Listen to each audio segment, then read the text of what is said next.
What's this? Oh, hello. Welcome, everyone. Thank you, everyone, for joining us today.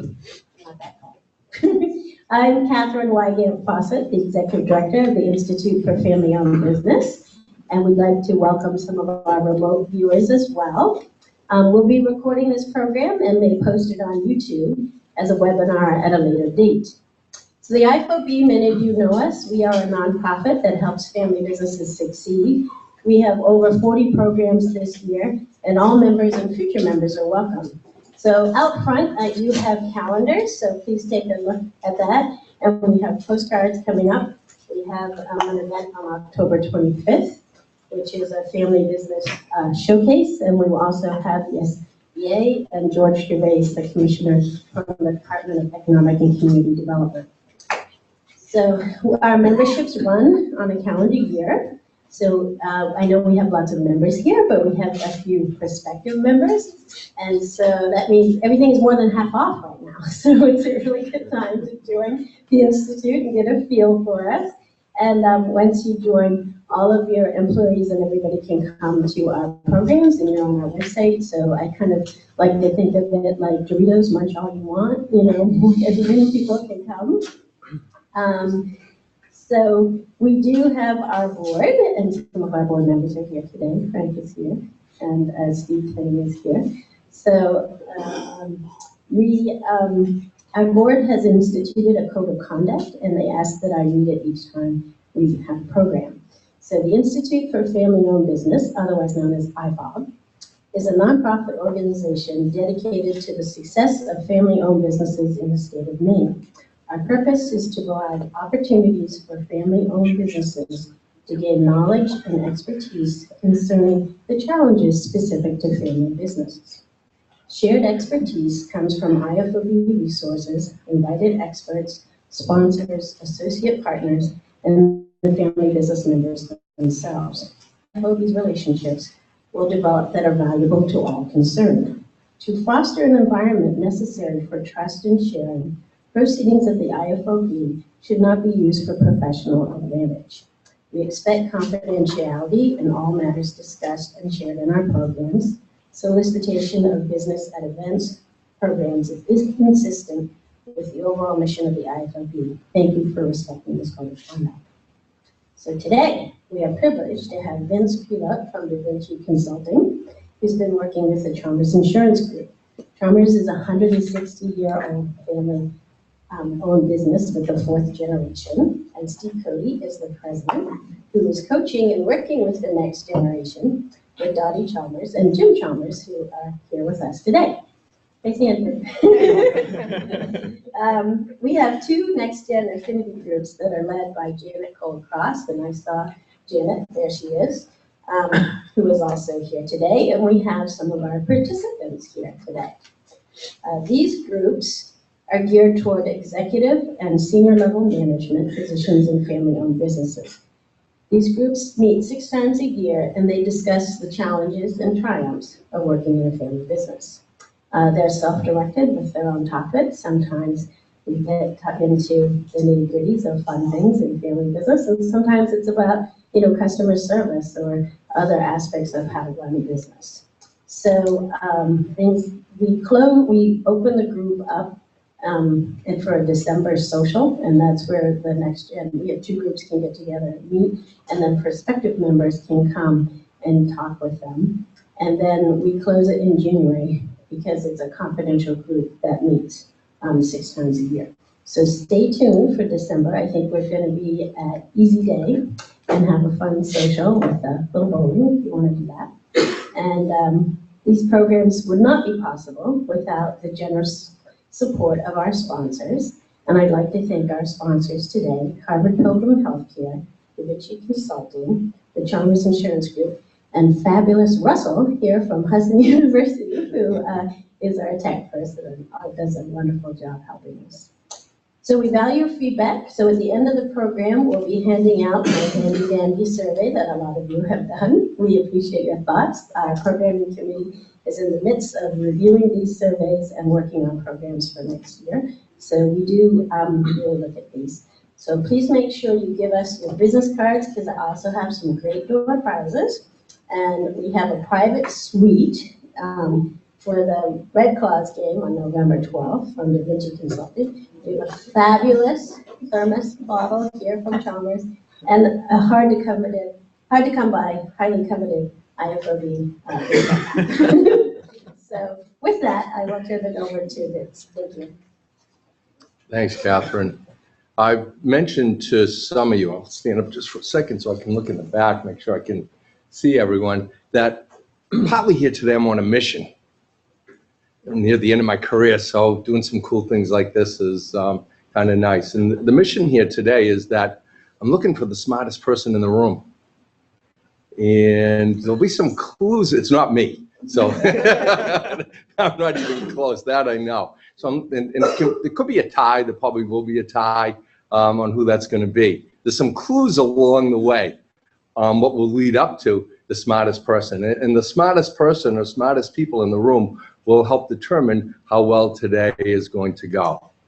And it's a little counterintuitive who the smartest person is. So who is it as we look around? Who is that special person? Who are all of you out here? So with that, we're talking about motivation today.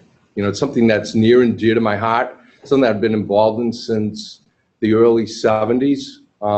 Since from college, I was an economics major and really studied behavioral economics all the way until later today. And the field's changing. There's some things that haven't changed at all, and there's some things that are changing. And we're learning a whole lot more. And I think it's in part because of a lot of you are in the room. I think, you know, the latest generation that have hit the workforce, millennials, are teaching us a whole lot. It's allowed us to become a little more laser sharp in terms of understanding.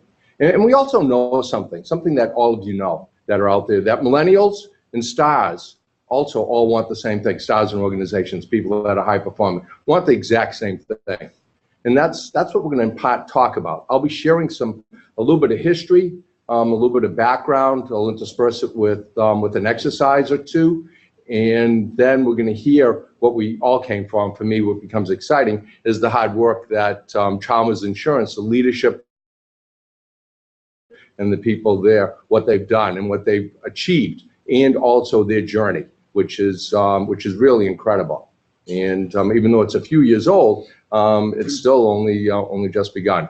The leadership journey, the quest for highly motivated people.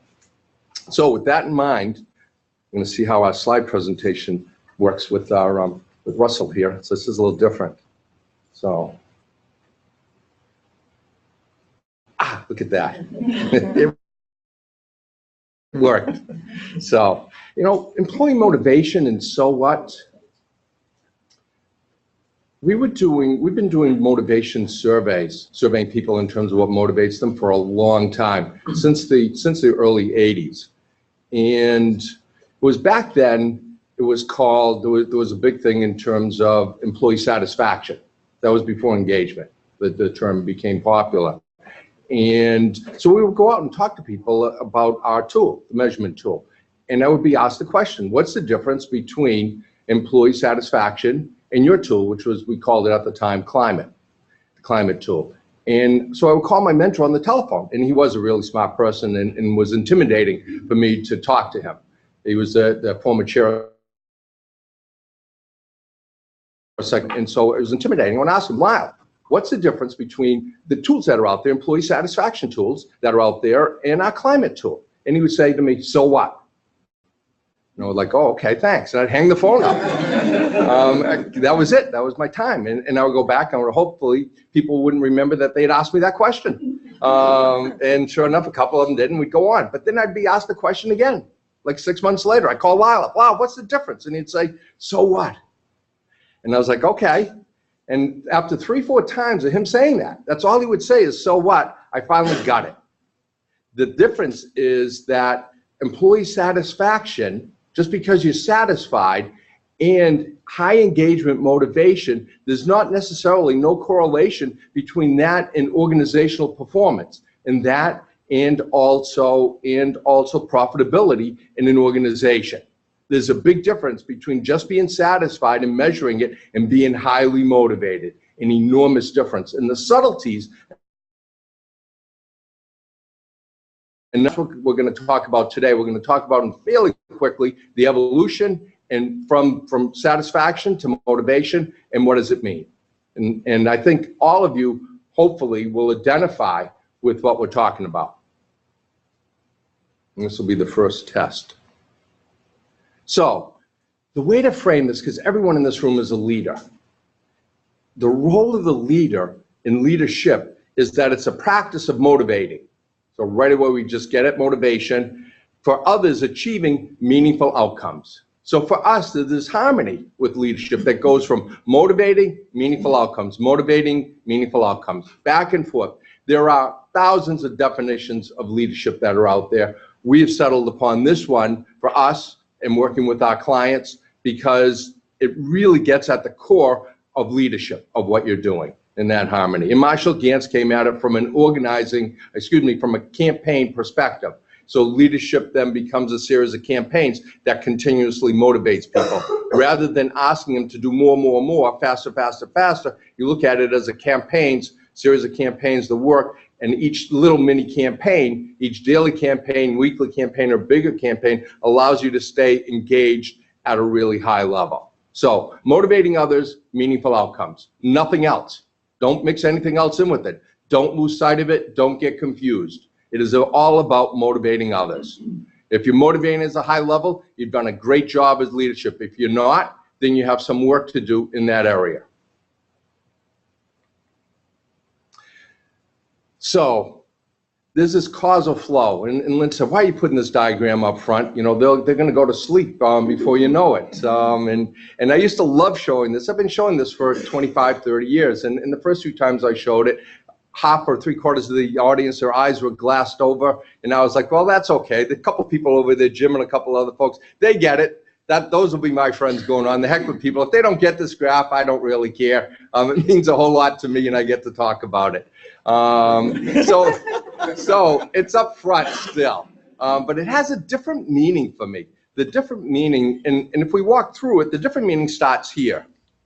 It starts with leadership, with the behaviors and styles impacting motivation.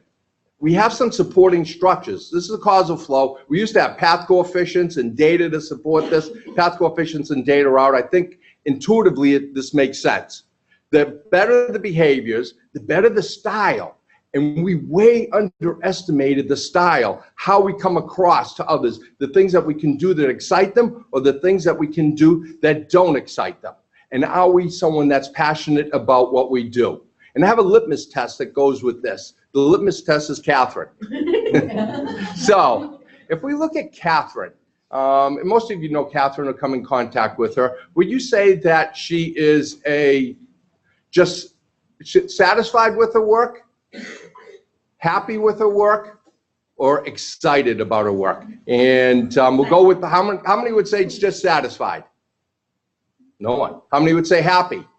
How many would say excited? Yeah, it's almost. Thank you. So what happens is that by Catherine, we would say she is highly motivated.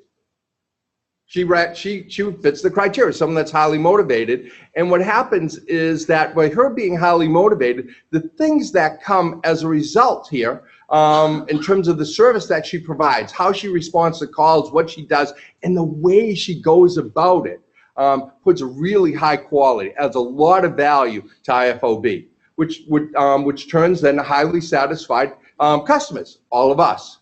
That in turn gives to loyalty, which is what we're all concerned about. Profitability comes with this customer loyalty. It comes in the triple R's, which are referral, retentions, and relationships. That comes with highly motivated employees that are providing high quality service. When you have this customer loyalty and the triple R's, we then have our profitability and we have revenue and growth. Make sense, the causal flow? It starts with Catherine. So when you're thinking of this model, think of Catherine and the impact that she has. And that's what you want to have in an organization. You want to have all Catherines. That's what you want to strive towards. You want to have people that are excited about what they do, people that want to do what they do. and as a result, it'll impact the bottom line. The bottom line comes in part from leadership and the behaviors and the style, and we way underestimate it. And we do things, some of it that are unintentional, to not sometimes not give us the highest outcome, and some things we do are intentional. And I have an example of how to show you how this all works, the intentional, unintentional. As we get to that, the exercise, there's a piece with the intentional and unintentional that becomes really important with this style. There's something about how we all connect to one another. When someone comes up to you, are they a friend or a foe? And that becomes really important. We're more interconnected through our brains than we realize. It comes all the way from birth. And through this brain interconnectedness, what becomes important is that we create authentic context. Some of you, when I was going around early and I said I'm in search of the smartest person in the room, I know a couple of you looked at me and said, where is this person coming from? Who the heck is he asking that? Because it isn't quite yet this authentic context over time that you can create. But it becomes really important that we're continuously aware of that context. Because the brain is more interconnected than we realize, and we can do things that are intentional and unintentional that cause people to be motivated. It's about, we could talk about all these tools, and we have books and books about tools. There are programs, billions of dollars are spent a year on how to motivate people, when it really comes down to a genuine interest in and talent for fostering positive feelings. It's really given a crap about the people who work for you. It's also, you know, we're going to talk about the intersection with neuroscience and behavioral science. It ain't rocket science. It really is common sense. The stuff that our mothers and grandmothers that were passed down have taught us and applying it. We've lost sight of that. So here we go. I'd like you to turn over I'd like you to write on a piece of paper. So either you can, one of the ways is to turn on the back page of your handouts. Yeah, have that, and just to turn it to the back and put a line down the center.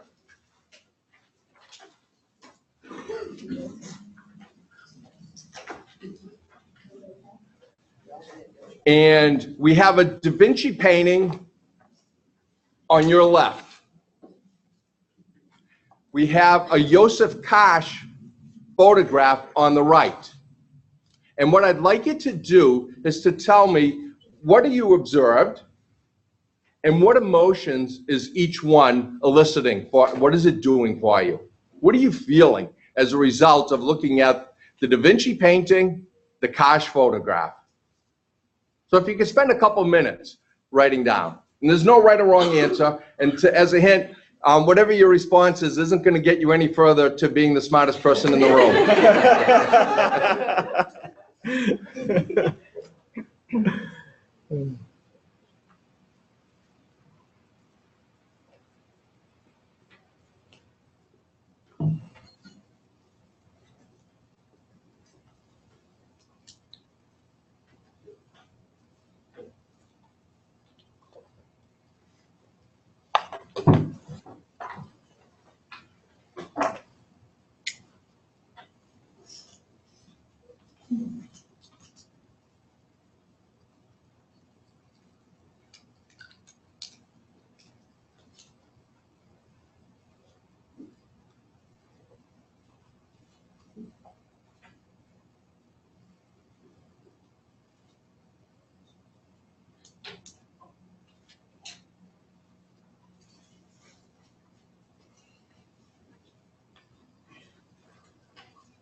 Okay. There's a class that Harvard Medical School's offering. They've been offering it for a while, at least 7 years. And it is to help the students make better diagnoses as they learn about the illnesses. And it's done with the Harvard Medical School in partnership with the Museum of Fine Arts. And so the students take field trips on Friday afternoons. They go over to the museum and they look at these paintings. And then they talk about what are they seeing. And then they go back to the classroom, they talk about what they saw, and then what they saw, how could they connect with a patient more deeply, thinking that forget all the tests, a lot of the diagnosis can come also from just observing and connecting with the patient at a deep level. So I can tell you how smart I was. I went with them, with these medical students, and I looked, and I didn't see hardly anything. And they're seeing like all these, like, look at the blue is changing to this, and in the background, and I'm like, I'm not seeing a thing. What's wrong with me? So it has nothing to do with intelligence. It has to do with observations. What are you observing from each of these? We'll start with Da Vinci. Who'd like to say what they observed? What did you observe and how did you feel? So when I first look at that painting, I think that the facial expression is kind of sly and playful. Playful? And I think that there's Vinci was known for this because he's obsessed with the body. It's a very graceful presentation of the person that's in there, but I wouldn't describe it as warm or approachable. Yeah, the first time I heard people start saying that, I was like, what's wrong with them? Why aren't they seeing these other things that some other people have seen? So playful and sly, graceful, not necessarily warm or approachable.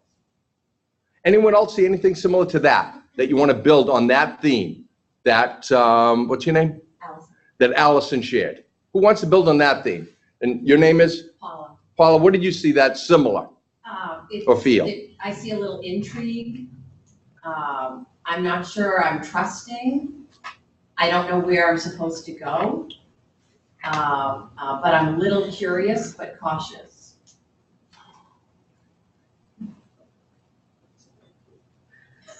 Okay.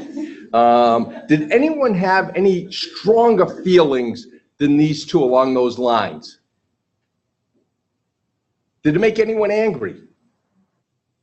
Didn't cause anyone to be angry? Yeah, one person. At least one that's honest. Confusion. Confusion. I gotta be honest, I couldn't tell if it was a man or a woman. How many people, when you were looking at this, thought that it was a man? So we have 8 or 9. And how many thought it was a woman? And there's some people that it could go either way. Well, it's John the Baptist.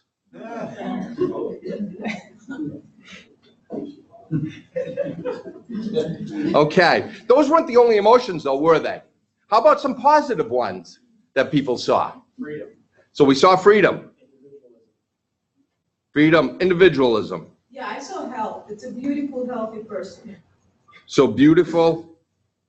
Full of youth, full of playfulness, all of good qualities. Yeah, full of youth, gracefulness. Content. Content. Peaceful. Peaceful. Confidence. And confident. Open. So what we know, all of those are accurate, aren't they? Because it's what you're all seeing. What we know with Da Vinci in his paintings, that he looked to elicit a range of emotions. And either on either sphere, either side, are both good in his mind. So to have the playful, the sly, to have someone that you may not be trust, to have some caution or confusion, that was his intent, to have that happen. But to also have people that could see beauty in youth and peaceful and confidence and open, that was also his intent. So there are times as a leader where you want to be able to challenge people, and where you may want so that they can see a little intrigue or a little bit of the negative emotion, but you want to be intent about it. There's times where you're going to want to do the other side, and you want to be intentional about that. Unfortunately, what we see sometimes with all of us, myself included, I'm probably the most guilty of this, is that we can elicit also some behaviors that aren't so positive. Back to that presentation that I did with the guys who were glassed over, that was all on me, actually. I had to go back and examine that. I was young and I had a lot to learn.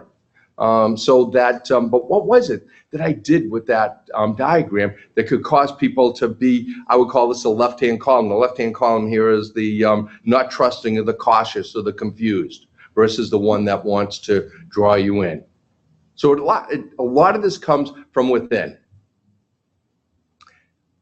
Contrast that with someone who only had one intention, Joseph Koch, the portraitist. Many of you may are familiar with his most famous portrait. Winston Churchill has a cigar, and he's the one who did that. He photographed, he was considered one of the top 100 most influential people of the last century. He was the only Canadian on the list and the only portraitist on the list. And it was because of how he captured the essence, like this one, of individuals, famous individuals in many cases, and was able to share that with all of us. There was a whole approach that story's for another day. What we're interested in is, what did you see with this? Did anyone have anything negative with this one? I don't see any hands. So what did? So for me, it's kind of a strong contrast. Because she's not making eye contact with the baby and the baby's making eye contact with us through the camera, I don't feel a lot of love in that photo. There's other warm things. Okay. Not a lot of love. Not all love. Interesting. There is a lot to be said with eyes, isn't there? Eyes and the position of the hands. What else are you seeing? Just along that same line, just thinking about it, I feel connected to the person on the left. I don't feel connected to the person on the right. Okay, so you're not connected to Helen. Her name is Helen Tosick. There's no connect. You connected to the baby? Yes. What else did you folks see? Thank you for sharing that. Yes. Hi, Katie. Hi, I thanks. disagree. I think I feel love. I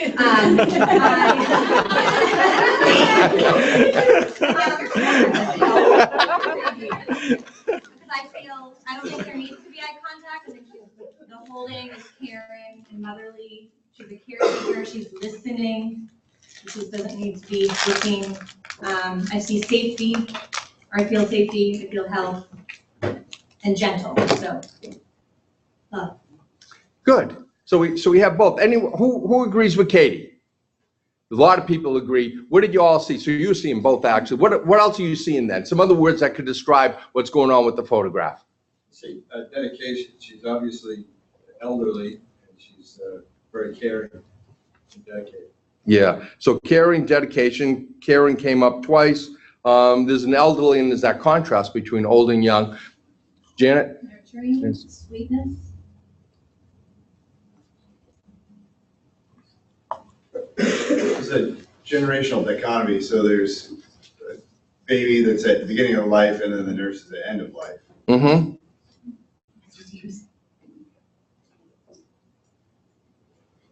Yeah, it's an interesting contrast, isn't it, Steve? The eyes of the baby sort of get me, and to me, it depends on the context. I mean, if it's the late 30s or early 40s in Europe, that baby's not too happy. I mean, there's a lot of bad that's about to happen, wondering. Mm-hmm. And if it's, the 50s in St. Charles, Missouri, you got a whole great life ahead of you. Mm-hmm. So to me, the eyes grab me, and it needs context. Yeah, I'm going to share the context in a second, but the mystery with the context is interesting also, isn't it? Because it allows you to start exploring and not get caught up in any biases. That's what you're doing, is you're trying to understand more, and you want to understand more of the context. So that's really cool.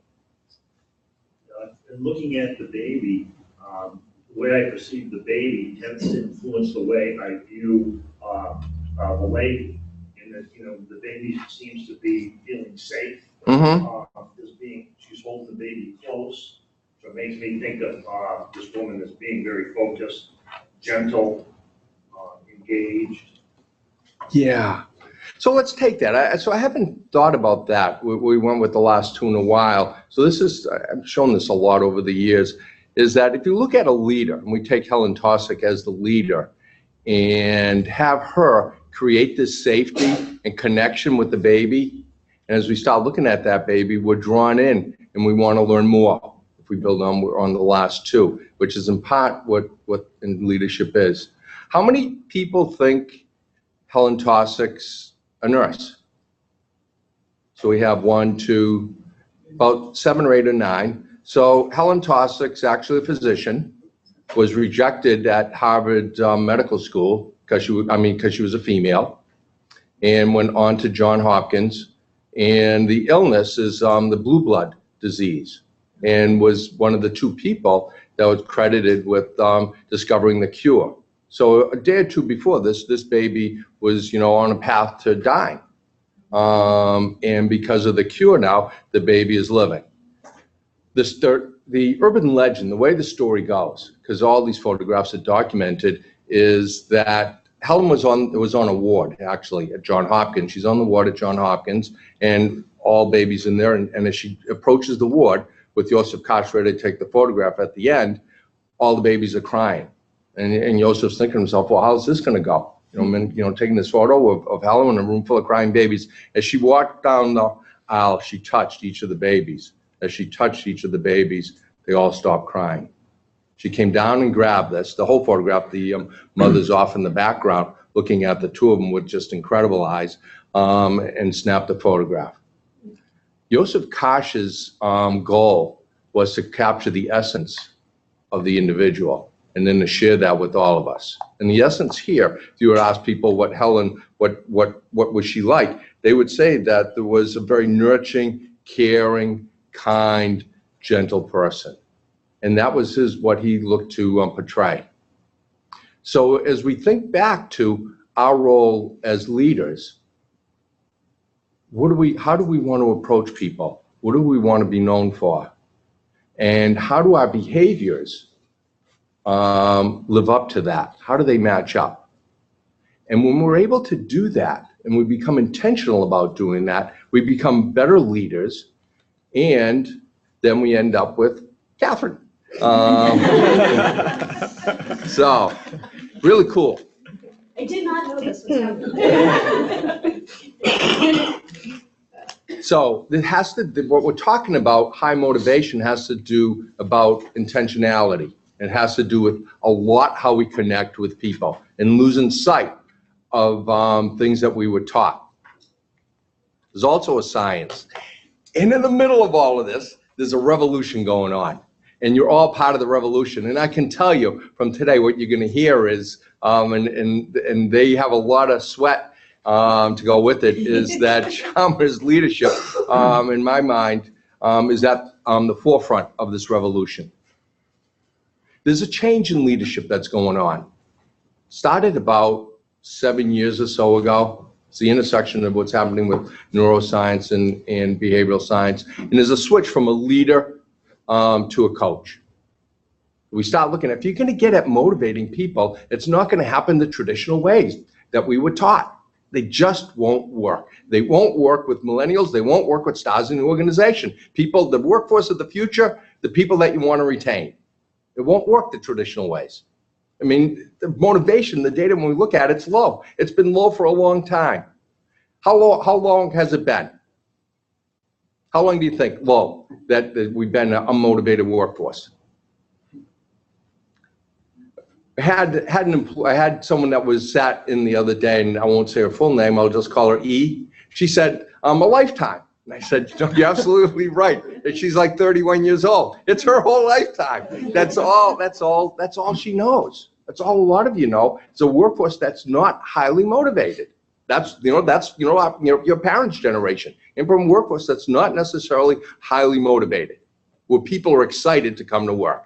The change that's happening, where people are really starting to make sense of it, is where you take off the manager cap and you put on the coach cap.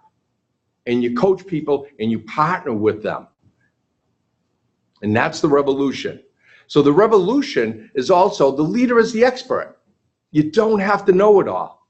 In fact, knowing it all sometimes will get you in a lot of trouble, because you still don't know what you don't know.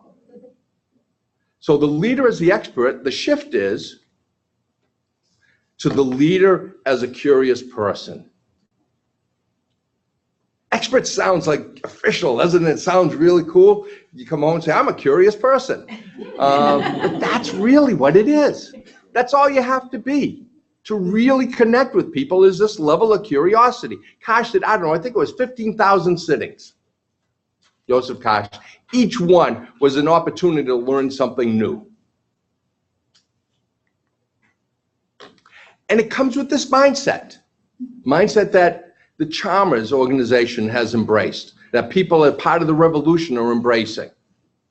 And it starts with, I'm looking for the best in you. How can I bring out the best? What is the best? What do you bring that we can build upon? And with some empathetic listening, what is it like to be you? What's going on in your world? Your world as a whole, your world of work. And being transparent. What's it like to be me? And lastly, the servant leader. What can I do for you? That's the mindset shift that's part of the revolution that's going on. People that embrace the mindset, people that are making the shift, are moving much quicker through the revolution and having much better results with a highly motivated workforce. We can have an impact on motivation. When we do what's on the far left, we truly diminish it. When we judge people, when we criticize them, or we micromanage. And micromanage shows up in a whole lot of different ways, sometimes intentional and unintentional. If we're the expert, we have all the answers, don't we? And if we're the expert, we want to give input over and over and over again. Even if something's 85% right, we're going to give them feedback on that 15%. We can do things that are positive. We can provide clear direction.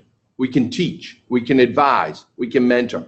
All of those are really good things, but they only get multiplied when they're matched up with coaching, ongoing regard, which is genuine appreciation for what people are doing, ongoing all the time,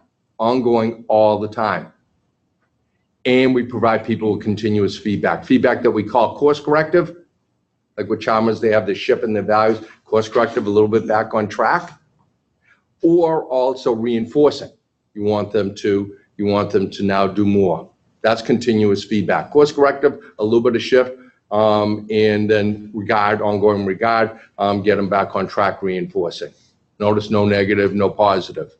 Continuous feedback.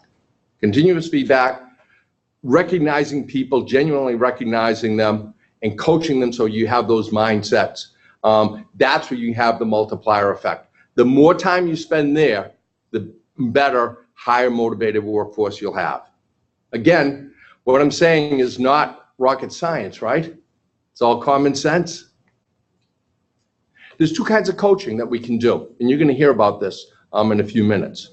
There's scheduled, where you can do this on a weekly or monthly basis, and there's integrated, where you can do it real time with what's going on. Both are important. The other thing is that, and I learned this a long time ago, is that people know when they're being coached versus managed. You could say this, you can go home and say to yourself, I'm doing a great job coaching, but if you're managing, they know they've been managed. There's a difference between coaching and leading. So what is it? We can define it. I mean, we talked about leading the practices and defining and creates profitability. You can actually define motivation. It's quantifiable. It's not something that's warm and fuzzy. We can quantify the difference between the satisfied, happy, and excited. You can measure it, quantify it. We don't want to confuse employee satisfaction and engagement with motivation and commitment, and many people confuse the two. We had an example earlier, an organization that's here, where she talked about they had an engaged workforce and the change in leadership. And the change in leadership, people are much more excited with coming to work. There is a big difference between engaged and motivated. Satisfaction doesn't necessarily mean that you're engaged. Engagement doesn't necessarily mean that you're motivated. When you're at this motivation, it's this high level of commitment and excitement. That's the difference. Satisfied, we're happy. Engaged, we're happy and we're involved. And that's what a lot of people strive for. And sometimes engagement can be limiting, because with that model that I showed way before the glazed eyes from other groups, is that not necessarily doesn't translate to profitability, being just happy and involved. What you want to have is happy, involved, and excited. You want people to be excited more often than not. Doesn't mean it's 100% of the time every single day. I don't think Catherine's 100%, but more often than not, if you pick the phone up, she's in generally a good mood.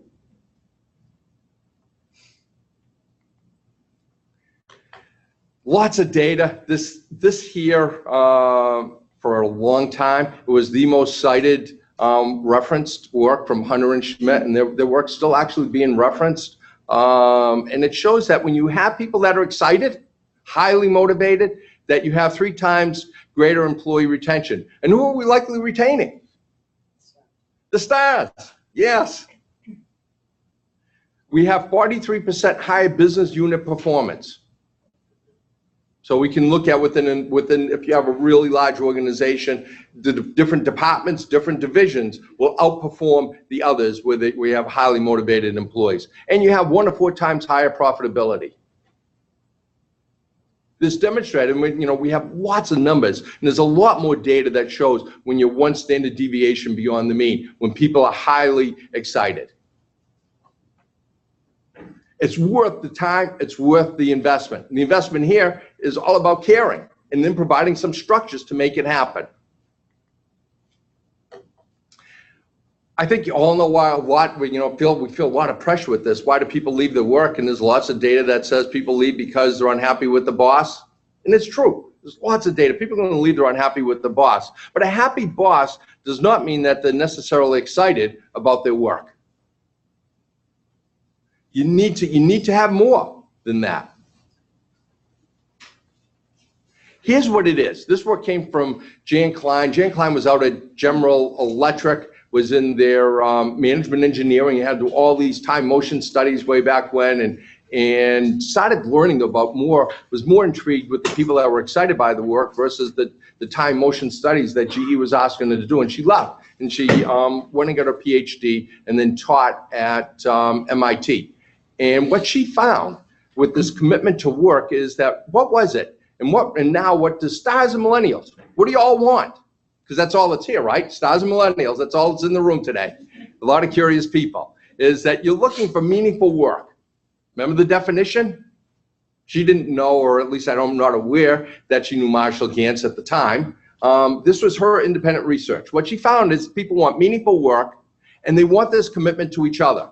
So what are stars, millennials, people, when people are scouting out when you work in an organization? Is there going to be meaningful work to do? Are they going to have opportunities to grow? Sound familiar? And who else is in the organization? Who else is working there? What's the talent pool really look like? And are people committed to each other? Do they trust each other? And then comes a good boss.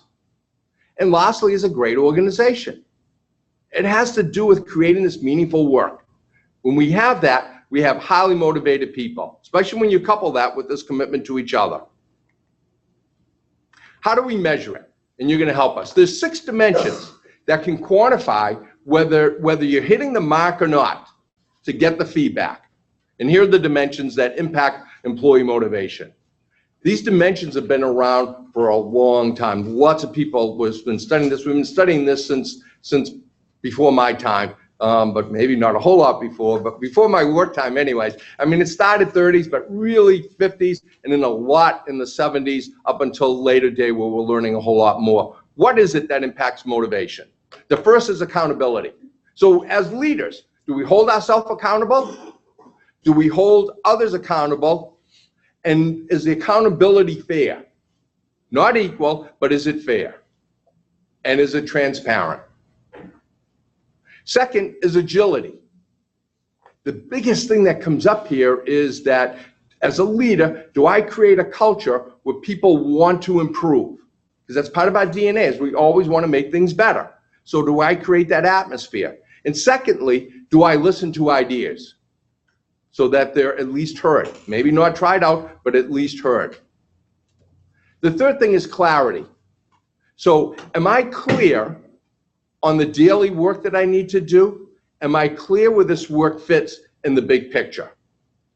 Truly can see it, how my work links to the values, to the mission, to where the organization is going. Is that connection clear to me? Not just I'm being told that, but is it clear to me? When those three are in place, all of them, I'm highly motivated. There's pride. The pride is the pride in my work, the pride in my fellow workers, the pride in my boss, and the pride in the products or services that my organization provides. The worst thing that I want to have is that if I work at a local bank and I go to the supermarket, and I go to the supermarket and I see someone that's come up to me and they start talking to me about People's Bank.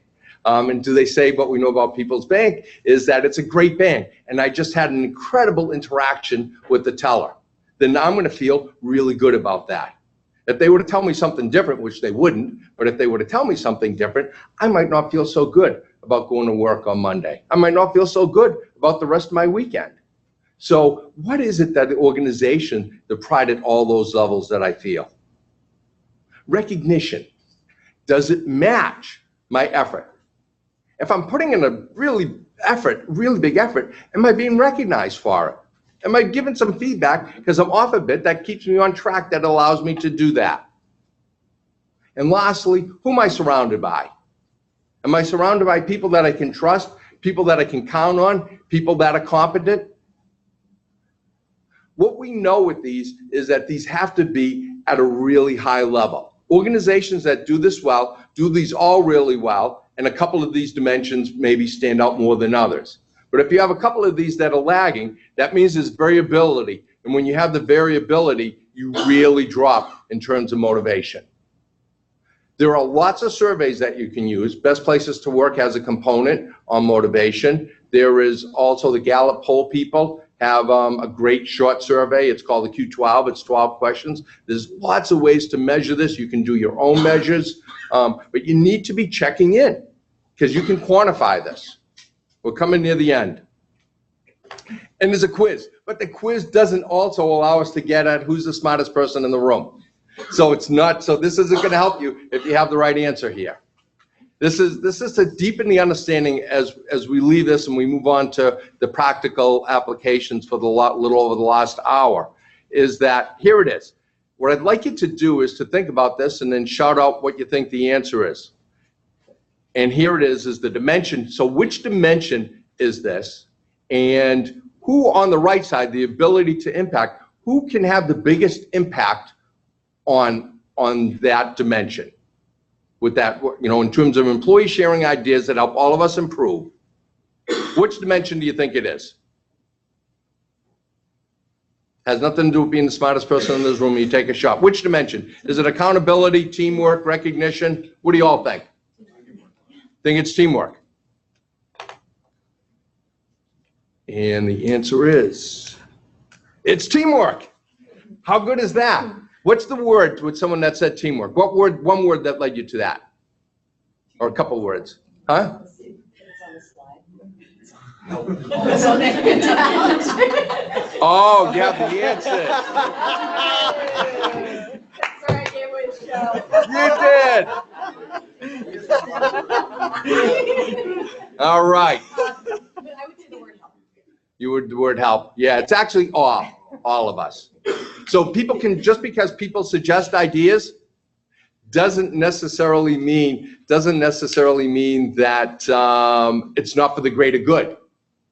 They may have ideas that's just good for their area, for them, for their division, their department, but it's the all. That's the spirit of this. So when you get people that are thinking of the greater good, they're thinking of all of Chalmers Insurance when they come up with something, not just for personal lines or commercial lines or their own little division within Chalmers. And who can have the biggest impact with that? The employees. Yeah. So this isn't all the manager. I mean, the lead ultimately can create this, but do you have people, and do you foster and do you recognize when people come up with ideas that are for the greater good? All right, so you already know the answer to this, right? The boss follows through on commitments. So let's have a shout out in unison. It is accountability. And it's following through, isn't it? Remember we talked about following through on yourself, following through, asking others to follow through. That really gets that accountability. And who can have the biggest impact here? The manager. Customers find our rules and procedures clear. The answer is pride. We're doing great. You know that it was way back when I sat in a patient satisfaction conference, a national conference. People were all going to learn more. And the person presented to them was an organization called Press Gaining. She was from Press Gaining. She talked about it. She said, I don't understand this. You all know the questions.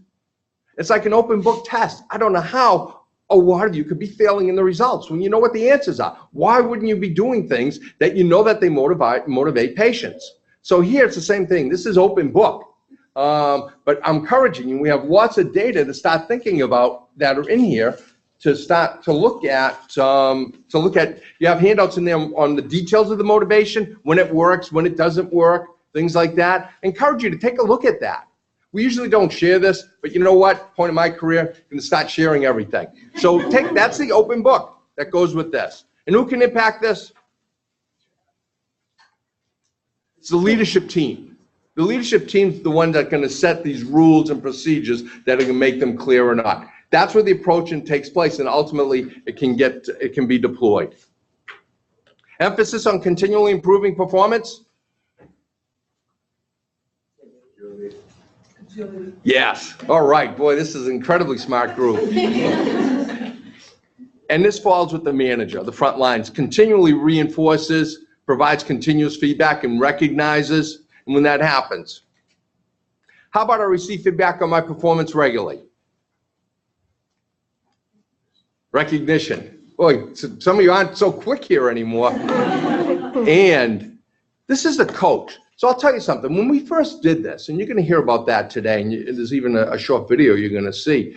When we first did this quiz, we did it for Chalmers Insurance, and so we had coach in there. But not everyone has coaches with line positions where they have positions that they've created where they have office coaches, like Chalmers does. So we said, should we change this to have supervisor, lead, which a lot of you probably have? And we said no. People need to learn, if they're not already curious, they need to know more about the step in the revolution that Chalmers has taken and created frontline positions that they call office coaches, where these folks have credits certified by a coaching body, governing body, worldwide governing body around coaching. So we've left it in because this feedback regularly, as a manager, as you move up in the organization, you're removed from it. So how can you give feedback as it's occurring unless you have someone that's going to take responsibility for that? And who best to do it but an office coach?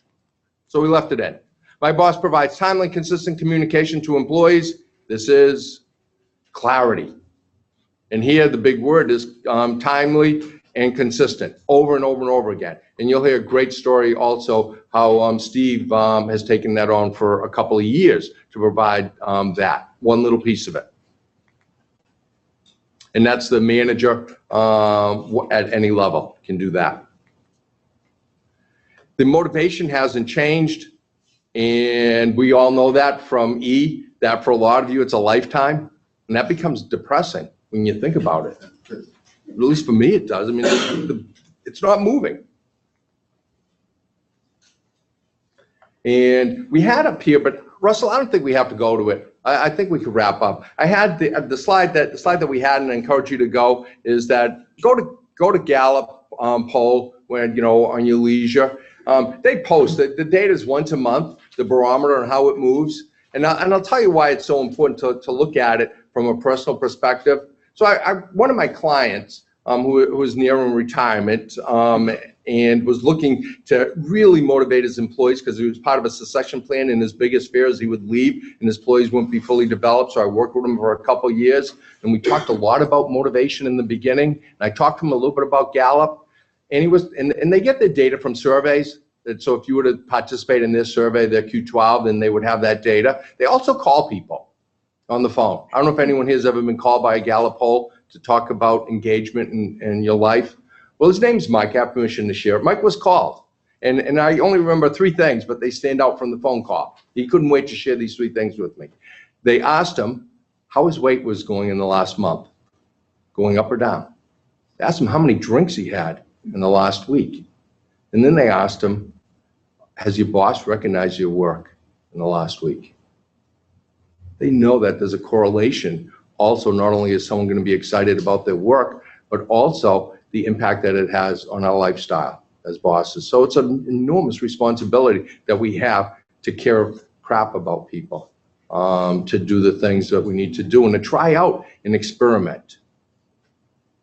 The stuff is easy to understand, right? I haven't shared. I didn't share path coefficients or the real details with neuroscience and behavioral science. It's fairly easy to understand, but it's wicked difficult to implement. It's hard work. Leadership's a contact sport. The contact sport is that you learn from doing. You learn by trying and experimenting. And that's what Steve and Dottie are going to talk to you about. Their journey that hasn't been easy. It's been a lot of hard work. And this hard work, what is their take on this contact sport? What's their take on motivation? What's worked and what hasn't worked? And I'm hoping that all of you, as you hear through this, are going to talk about what we call an approach, a deployment, and some results, is that you can appreciate their hard work and their willingness to come up here and bare their souls and to share the things that they've tried out, the top 10 things that they've done that have an impact and where they've come. So with that in mind, I'm turning this over to Steve. My work's done for the day. I still don't know who the smartest person is though yet. It's still more to come. And thanks, Catherine.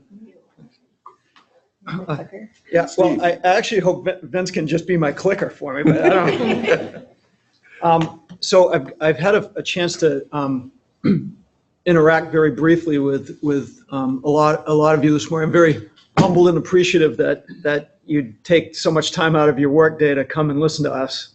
I think our story is very simple. It's the story of a 160-year-old organization that formed a brand new leadership team 3 years ago.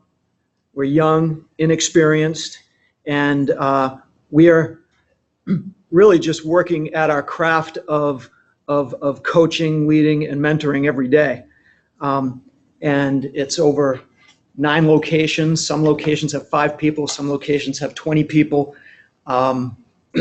Very experienced, very new. There's just a lot going on. And Vince said wicked hard. I would say it's freaking hard.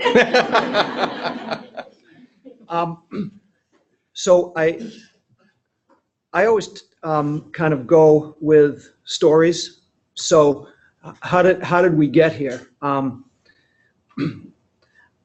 think it was probably the summer of 2013, and Jim and Dottie and I had essentially been told by our longtime patriarchal ownership that they were going to step aside, and they've selected us to move forward.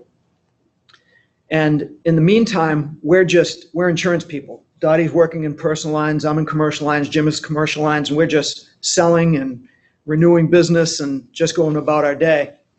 I'm walking through my office in North Conway, and I hear a couple of things. Susie, you have so-and-so on line 5. Voicemail, please. If this phone rings one more time, and then another one, yeah, well, Susie's not here today, and you're not really my account, but I'll take care of you today. And I lost it. I got up out of my chair, and I walked outside, and I called Dottie, and I said, I can't work like this. We are successful in spite of ourselves. I don't like to be treated this way. I don't want to treat other people this way. This is not how we want to run an organization. So I think a couple of things that came to me right away after that was, I remember seeing a T-shirt in a grocery store one day as I was going down with a grocery cart, and there's this on the back of this huge guy, it said, "The beatings will continue until the morale improves." I said, well, that's one way we could do it, I suppose. I'm not a very big guy, so I thought I'd kind of do it the other way, and just really the golden rule, treat people the way you would want to be treated. So it went right to our strategic plan a couple months later and implemented right on January 1st of 2014 when we started. We started with very specific things, and that is we needed a mission and we needed core values that created the culture that we wanted to provide. Very simple. So the mission is very, very simple, and it basically just says we're going to provide quality products and financial security to our community neighbors with personal and friendly service. That's all it is, and it's very, very simple, but the words quality and personal and friendly can mean something different to every individual in our organization, and I think that's really important. We're not with a bullwhip trying to tell them, exactly how to do something. I want everybody's individual talents to come out and express themselves, but everybody's very clear on what our mission is. The other item was we felt that we had to rally behind some core values that everybody can understand. And we had a whole laundry list, but we ended up with the help of Sherry DeBarra-Dennis, who was our operations VP at the time, and we created an acronym of SHIP. And SHIP stands for service, honesty, involvement, and passion. And again, they mean a few things different to everybody, but we really built on that. And every decision we make, every interaction we have, I feel very strongly, if we work within our mission and our core values, we make great decisions and we treat everybody fairly and well. And I can tell you that we're so new at this. A lot of trial and error, a lot of tweaking, but everything working within our core values, we're just trying to improve every step of the way. So that really was the big changing point. Felt like culture for us was number one. And you can't really implement anything without establishing that foundation. I think that was very clear. And we literally did not measure production, loss ratios, nothing for a year. Didn't even want to look at a report. We're just going to be nice to people. We're going to treat people with respect. We're going to thank people for doing business with us. We're going to be appreciative, and we're going to be grateful. And it was amazing what happened. Actually, at the end of the day, production was every bit as good, if not better. We received so many more compliments, and everybody learned to respect each other and, frankly, love each other more in our organization. So that was a huge step. And as Vince would say, wicked hard. So I think we're going to show. Just point it over here. Point it over here. Which is it? This top one right here? No, the right one. Right arrow. Right here. Yeah. Point it. You point again. There you go. Oh, okay. Go back. Go back. See what's going on. No, he just needs to play the video. We're going to play the video.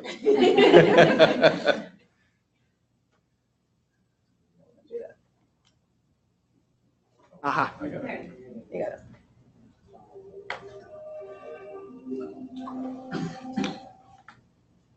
Family is everything to us, and that's pretty much our mantra, is that we are going to treat our clients like we would treat our own family members. My name is Dottie Chalmers Cutter with Chalmers Insurance Group. I am Vice President of Operations. Chalmers is my family business, so I'm the fourth generation, and we've been around for 159 years. So we're very proud of our heritage and where we came from. So the atmosphere at Chalmers is really special. I mean, we genuinely care about each other. We care about our coworkers. We care about the relationships we have with our clients, and we absolutely care about the community in which we live and work. My name is Steve Cote. I'm the president of Chalmers Insurance Group. We bring a lot of the traditional flavor of how insurance has been for a number of years with the modern conveniences of technology. Jim Chalmers, Vice President here at Chalmers Insurance Group. I oversee our production team, the outside sales force, as well as our employee benefits division. Dottie and myself are fourth generation. You know, I think about it more so in the sense of stewardship for this agency. I'm Barbara Bloomgren from Tawanda Specialty Food and Deli. I've been with Chalmers Insurance Company for the last 17 years. I recommend Chalmers to anyone who's looking for an agency that's going to be responsive whenever you need one. And hopefully maybe one day we'll see a fifth generation in Chalmers. People know that when they think of Chalmers, they think of community and longevity, and we're here to stay, and I'm happy to be a part of it.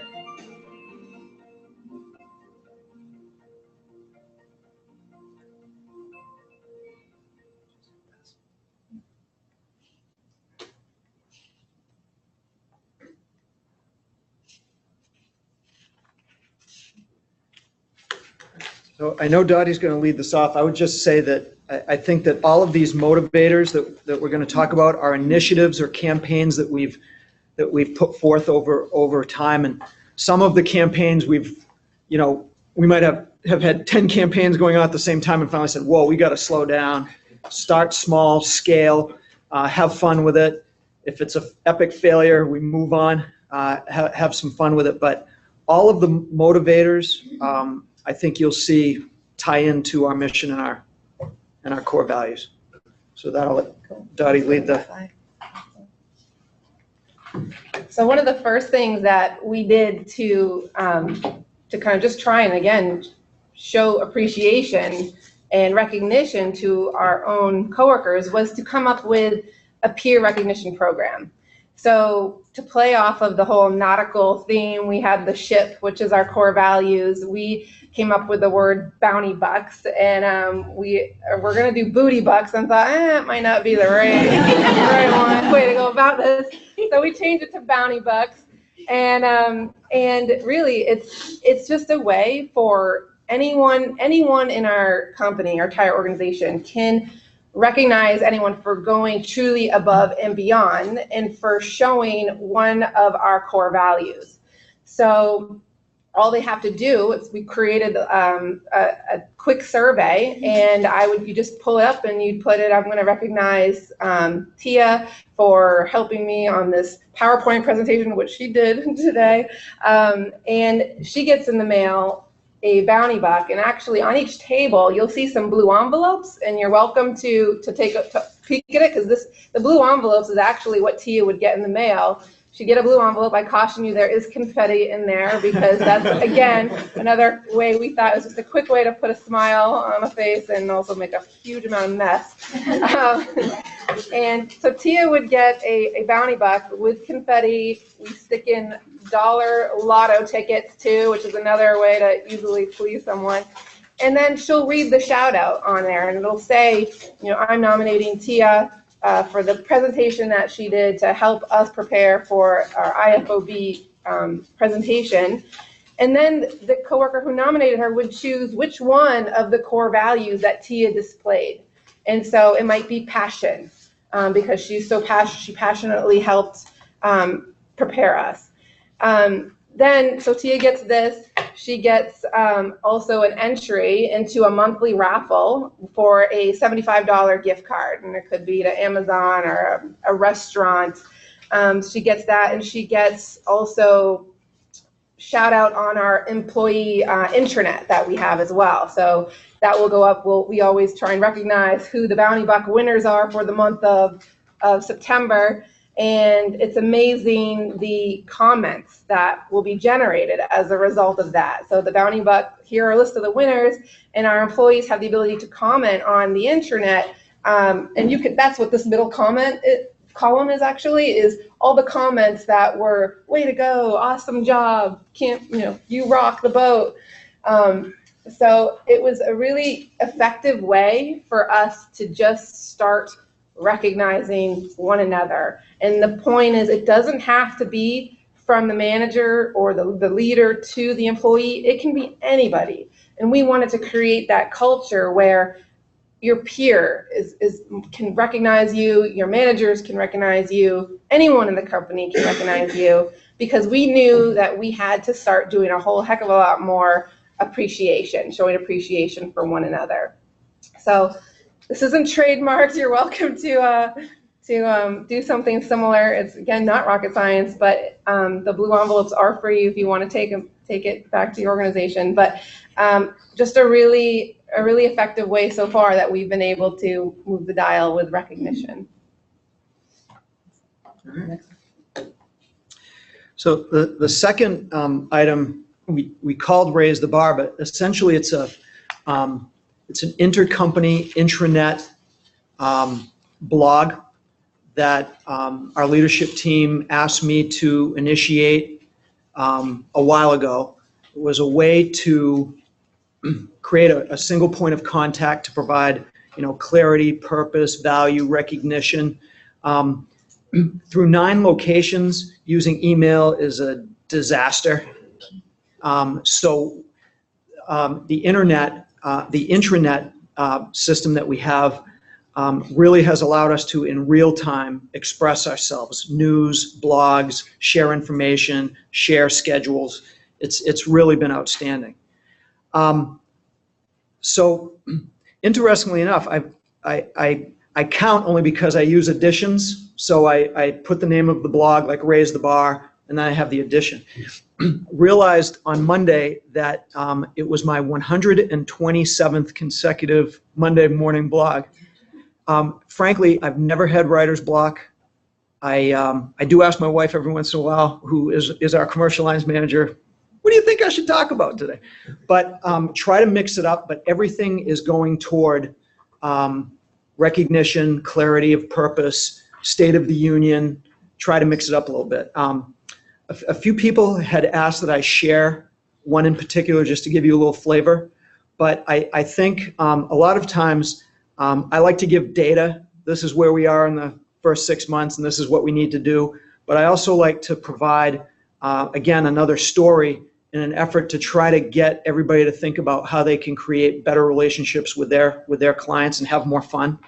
So this is going to take a couple of minutes, but people encourage me to do it, and I hope I do it justice. So this was Raise the Bar edition 27. Back in early July, I paid a visit to a longtime client, as I have every year since 1991, to catch up on their lives and personally review personal policy terms with them. Sonny and Barbara moved to the Mount Washington Valley in the 1960s to raise a large Italian-American family and run a very successful family-style restaurant. Sonny grew up in my parents' hometown and went to school with my dad's older sister, and as a child I recall frequenting their restaurant often with my parents and my grandmother, who always enjoyed seeing Sonny, the face of the business with a larger-in-life personality. I will never forget how Barbara, who worked the front of the house, always made me and my family feel when we stopped by for a meal. In that moment, we were the only people who mattered. We were special, appreciated, and well cared for. Sonny and Barbara genuinely enjoyed welcoming us as their guests and made sure that we were comfortable and our meals perfect. We never left without a sincere farewell and a hope to see each other again soon. Upon earning my producer license in 1990, I contacted Sonny to inform him that I was new to the insurance business and very interested in meeting with him and perhaps earning his business. At the time, he was partnered with the largest, most sophisticated independent agency in Maine and placed with a very formidable restaurant program. After our initial meeting, it was clear that he felt somewhat forgotten and taken for granted, and he was looking for a more hands-on, interactive risk management relationship in which his interest came first. Sonny gave me his business and my first significant opportunity as a commercial insurance agent.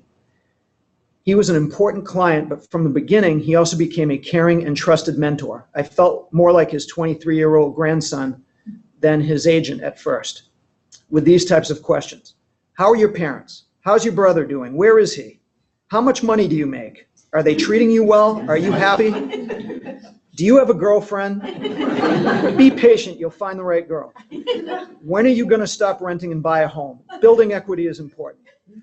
It did not take long for our relationship to mature from student mentor to peer-to-peer, and Barbara and Sonny relied on my observations, my professional guidance, and appreciated being able to make informed decisions about their business and securing the right insurance for their needs. I enjoyed visiting Sonny at his restaurant early in the morning as he was making all the dough for his scratch-made rolls and pizza crust, or around noontime when he might prepare a real Italian sandwich or a pizza to share. He and Barbara were among the hardest working, modest, and kind couples and business owners I'd ever met. Barbara and Sonny closed the restaurant to retire many years ago, and have still always entrusted our agency to manage their rental properties, land holdings, and personal insurance. I still meet with them every year, and we meet at the dining room table of their home, and I'm always offered coffee and some food, and I get the following questions. How are Lisa and the girls? How's your basketball team going to do this year? Are you going to win more games this season?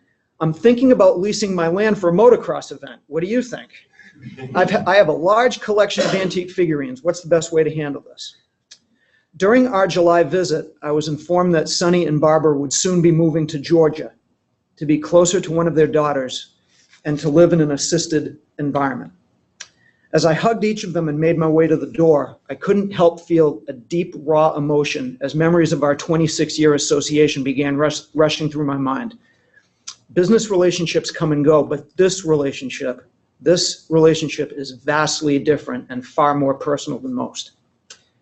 Dear Sonny and Barbara, thank you for believing in me way before I believed in myself, for showing me what hard work and customer service truly looks and feels like, for always making me feel valued and appreciated, for your endless hospitality, life lessons, and unconditional friendship.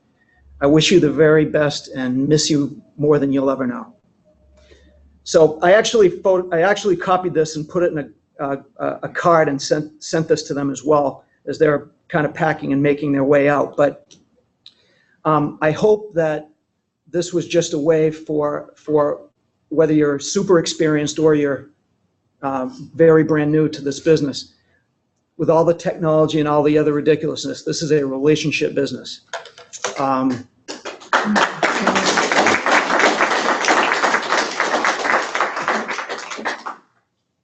Ending every blog with recognition of people, I like to do just a couple of shout outs. And what ends up happening is every Monday, everybody logs in, go right down to the bottom. I hope they read the text. Go right down to the bottom and they read who we're recognizing and they shout back out. So the two shout outs just in this one in particular were, I just say, please help me recognize and appreciate the following coworkers who helped take Chalmers to new heights. A North Conway-based client recently submitted the following testimonial. I've been a customer for more than 20 years. Ellen McDonald has always gone above and beyond to answer any questions or deal with any problems. She is consistently professional and helpful. I've never had any remotely unsatisfactory experience with Ellen or anybody else in your office. And then a Norway-based client sent out the following glowing remarks for our very own Jill Millette. Jill has worked with us for many years. She knows us and is always ready to investigate whatever issue we put forth. She's an asset to your business. We did business with Mr. Goodwin for many years, and when he retired, we stayed because of Jill. And that's something else that I find very, people do business with people. They don't do business with an organization. And if you forget that, you lose every time. I know that people do business with Jill because of Jill, not because of the name on the sign. And so that's something that we talk about all the time about building relationships. And the way we get the shout outs too is we have a client survey on our website. So our clients will complete it and based on their last experience with us. And it's a chance, there's also a spot for them to choose, who's their rep, in this case, Jill, and then they'll write any open-ended comments about their experience with Jill. And in that case, those are the comments that they wrote. And those surveys come to me, I read them all, and then I will forward it to the rep that it's on, and then I copy the manager, and if it's kind of a judgment call, if it's like a truly awesome testimonial, I funnel them to Steve. So Steve has them, and he uses those as another way to post those shout outs on his blog. So he's again, it's just trying to keep up with recognizing. You can never recognize enough. If you don't do it and you have time, please do it, because it's been hugely rewarding, and it's an awesome way to to create the message. So Vince kind of hinted at the term office coach, and that's something that we're proud of. We really, with 9 different offices, it's tough to be everywhere, right? We can't be in our 9 offices at once. And we were looking for, we didn't want to just create an office manager. We want it to be, again, we want it to be not a manager, but we wanted coaches. We wanted to deploy multiple coaches, ideally 1 coach in every one of our offices. And so we call them the culture enhancers, because that's what they're doing. They're not micromanaging. They're not, you were saying you were late, you're supposed to be here at 8. They're not doing that. Their goal really is to provide coaching, mentoring, encouragement to the coworkers in their office.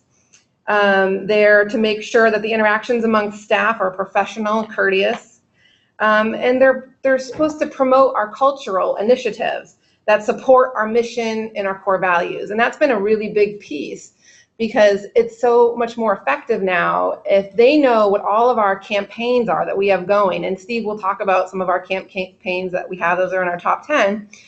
It's really been way more efficient to have the office coaches say, these are what we're striving for. These are our corporate goals. This is what we want. And then they champion that message back in their office. And they do it through different ways. One of the ways they've been really effective is having huddles. So they pick the day, might be Friday, Monday, they have little huddle days, and they just get their team together and they'll talk about things that they want everybody to know. They'll say, did you read Steve's blog this week? Any reactions to it? They also will give recognition about any positive surveys that have come in on people in their office. So again, that recognition now is coming not from Steve or just Steve or a manager, but it's coming from their coach. And how cool is that to have that constant recognition happening? The other piece of the office coach that's important is the professional development piece. So when we pick an office coach, it's done by the management team. We select who we think is going to be the best coach for that office for a various, wide array of reasons. We want people that are passionate, that bleed Chalmers. And we also give them access to Vince. So they have the opportunity to learn the same leadership skills that our executive team has been learning. And we've been working with Vince for 3 years, going on 3 years now. So for the office coach, it's a really big deal, because now they get about a 12-week course with Vince that is approved for credits through the International Coaching Federation. So they could, if they want, after they're done the Vince program, they could continue with a few more credits and have an actual certification in coaching, which is valuable to them. We hope that they're going to funnel all that great knowledge and stay at Chalmers. In essence, they could walk out of that with a certificate that's, hey, wouldn't you want to steal an employee that's an awesome coach? You can't have any of ours though. No. Not available. I could go on and on about them, but what I'll do is we actually have a couple cute little snippet videos that kind of gets at it better than me. So Russell, I don't know if you can help me play. The position is new to the organization. We started in January. There's 3 of us, and it helps me be a liaison between the management and our office. It helps our office be connected to many of our other offices in Maine and New Hampshire.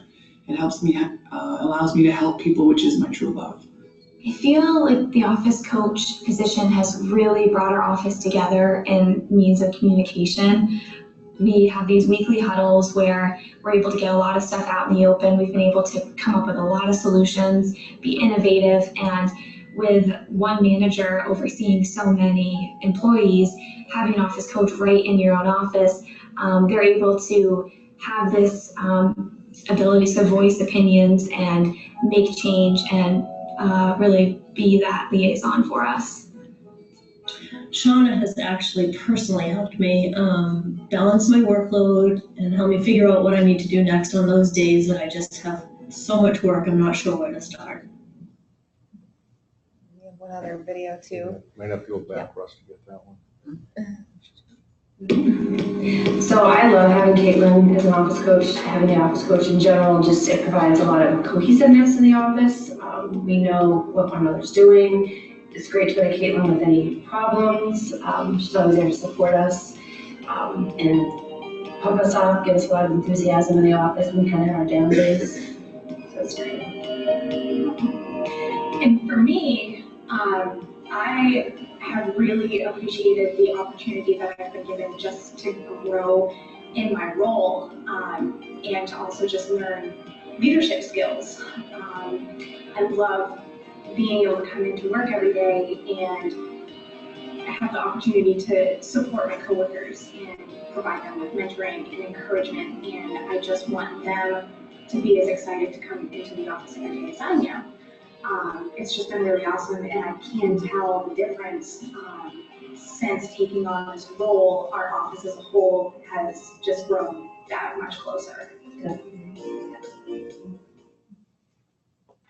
Just a couple snippets of different coaches that we had in two of our different locations. And we're going to kind of show you some of the successes, well, the data, right? So we do motivational surveys 2 different times a year. We've done them in January this year, and then we just recently did another one. We closed it this month. So this data is actually showing Chalmers overall summary for the 9 offices that we have, and it's kind of showing you, so the dotted line, really anything above the dotted line indicates a highly motivated workforce. Anything below the dotted line is low motivation. The gold standard would be to get to that gold bar, the target line, and then the black line is our average score of where we're hitting right now. Am I correct, Vince? If I'm reading this right, where our average score is right now. And then the 3 different bar graphs will show you the far left, January 2006 data. The red line would be January 2017, and then the orange, the right column is showing just this September, our data from all the different offices in the 6 different dimensions that we talk about. And as you'll see, I mean, the noticeable thing is that recognition is still low. So the things that we're doing, you know, we're fired up about, but it's just showing you how important it is that you can't recognize somebody enough. And we think, you know, the bounty bucks and the shout outs are all great, but you realistically have to be giving someone an ongoing regard, showing appreciation 1 time a week by your manager. That's the gold star, is to have each employee getting an ongoing regard once a week. And that's actually what the survey is measuring on. So we still have a little bit of work to do in that area, but overall we're happy. I mean, these are all just snapshots. Did you want to add? I was just going to add, with regard to recognition, I'm a huge proponent of quality over quantity. I mean, I think that you can overcook it to the point where things become disingenuous. I think it's really, really important, if you see something great happening, especially in real time, is to really explain the impact and genuinely go out of your way to make it known. So frankly, I'm more of a proponent of quality over, you know, just trying to, you know, give everybody recognition. So that's a huge thing that I would, you know, definitely recommend. And this is showing the survey done on just the office coaches. So you can see our office coaches are highly motivated, right? They're excited, they're passionate about their work. And the graphs here will show that they are pretty much almost right where you want them to be. Their recognition was higher than the overall. Look how high their agility, which is their ability to kind of enact change quickly. And they can do that because they're getting messages from us, the cultural initiatives. They can take those right back to their office and deploy. So their agility is really high. And then their teamwork. I mean, look how high their teamwork is, because they see themselves in that coaching leader role, and they're all about kind of working with their offices as a team to make positive change. What is the unit on the y-axis? Is that out of 5 stars in the survey, or what is the numerical unit on the y-axis? You answer I didn't need the What is the? numerical, there's 5 people there's 5 office coaches. The question is, what is the y-axis? Oh, it's a scale 1 to 5. So what you do is you have to respond, 1 is never, I disagree. So I'm not recognized at all. And 5 is that I'm recognized on a weekly basis. So that it's 1 to 5. So it's a Likert scale.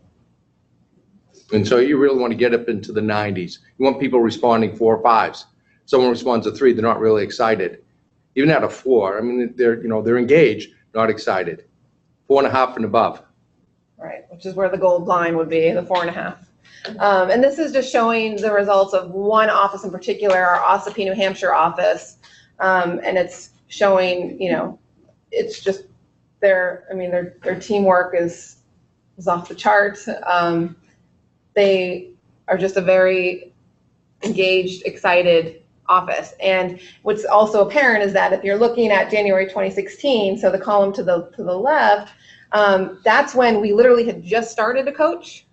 And then when we surveyed them January 2017, the middle column, look how high it increased. So there's a big difference. That the effect of the office coach in the Ossipee office, it tells us it's working because we're seeing it here. We're seeing how much the that bar graph has increased with the office coach there. We have a question here, Dottie. I have a quick question, probably depends on technical stuff. There's some debate in quantifying using Likert scale where you can sort of give something neutral like a 3 versus forcing somebody to make a choice on an even scale. So 1, 2, 3, or 4, they have to go good or bad, neutral. Do you have any thoughts on that? Do you see that as an effective thing, or do you see it better to offer that gradient? Well, obviously, we're a fan of the Likert scale. Yeah. The reason being is that here we're not looking for the neutral score, and if someone responds with a neutral response, that's not good. It's not good. Neutral. So there's positive. We all know what that is, and there's negative. We all know what that is. 1 or 2. But if it's neutral, it's not positive, and if it's not positive, what is it? It's negative. So in our mind, a 3 is not good. 3 is not good at all. And using the scales is probably universally understood. I'm sort of wondering, because in like a customer service scale, some people are moving to that, sending it to a customer and having them pick happy face or sad face. Mm-hmm. That's it. Good or bad. Yeah. Good or bad. And I'm wondering if you're seeing that as something you would do internally, or is this just giving you more information? Yeah. Chalmers, they don't use they don't use that sort of thing, but they use things to gauge that. Yeah. The things that you're talking about, I forget your name, I'm so sorry.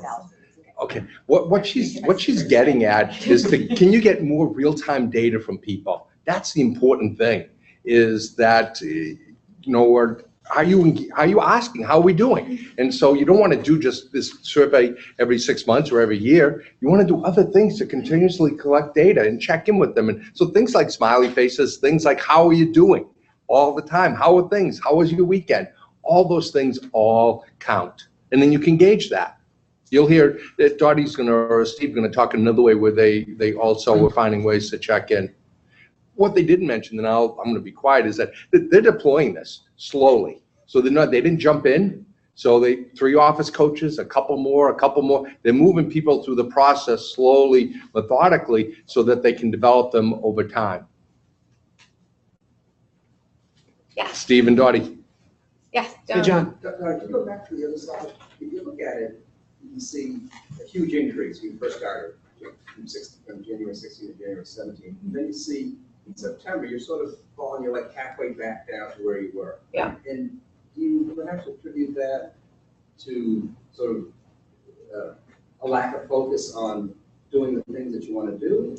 Or do you look at it and say, you sort of raise the bar of everybody's expectations and you have to continually increase and do better and better and better, or your scores are right. I mean, it's something that obviously it shows us it can go down. We have to constantly work at it in order to try and maintain and exceed the levels that we want. It also, one person could also make a difference in the score, right? So our OSPI office is not a very big office. There's 6 people. So if one person is having a bad day and took the survey, that's drastically going to affect our score too. And that could have been what happened here. Yeah. Do you get 100% participation in the surveys, or are you getting 80%? Where does that fall, and how do you deal with that? Sure. So the question is, are we getting 100% participation? In September, we did. In fact, we might have actually got 102% participation, meaning someone took So it excited. twice. Yeah. Well, no, I think I had to get after him actually, because I was like, the leadership team also takes it as a leadership team, and Vince kept on emailing me like, your leadership team participation is not good, so I had to kind of get after. Like, and Steve was like, oh, I don't think I took it, and so yeah, so we've seen very, very good success in the participation. We've applied for best places to work in Maine 2 years. We took last year off. It'll be interesting when we do that again, but we always got 100% participation, best places to work in Maine, which is great. I mean, it told us that our people want to be heard. I mean, they want to give input. So we love that, and they're going to be honest too. That's the other thing. They're brutally honest. We haven't earned best places to work in Maine yet. It's on our goal of, we'd love to, but we're happy that our employees feel as though they want to give some input into how they think the company's going, and want us to, we're trying to listen and make some meaningful change. Any other questions on yes, Paula? It's a little different. In terms of recognition, have you guys found, and Steve kind of alluded to this, but have you found that it's more meaningful to hone in on a specific act that someone, or a specific result that someone got, versus kind of general, we're all pulling together in the same boat? And in the smaller offices, so one person gets like you have stars, and does that therefore make other people feel less motivated because they're not getting recognized? What happens to those folks? That's an awesome question. I think we're still trying to work through that, and just to quickly double back on John, we've only done this 3 times, so we're still trying to figure out the data. I would argue that the middle column, the red column, was people finally going, yes, something good is happening. And now we're kind of back to a little bit more of a median. But I think that one of the things that management can get into a huge bottleneck on is basically telling everybody all at once that they're all doing a good job. I think it's a false sense of security.